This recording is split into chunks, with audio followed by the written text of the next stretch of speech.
প্রার্থীর নাম হচ্ছে নুনুধর।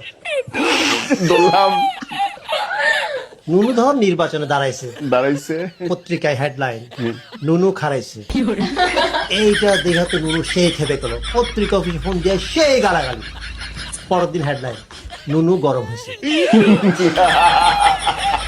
এইবার যে নুনু যে দাঁড়াইছে, ওর দলের সিনিয়র নেতা যে রানিং ভাইস চেয়ারম্যান, সে কিছুই জানে না। সাংবাদিকরা তার কাছে জিজ্ঞেস করার জন্য, তো বলছি নুনু আবার কবে খারাপ, আমি তো টেরি পাইলাম না।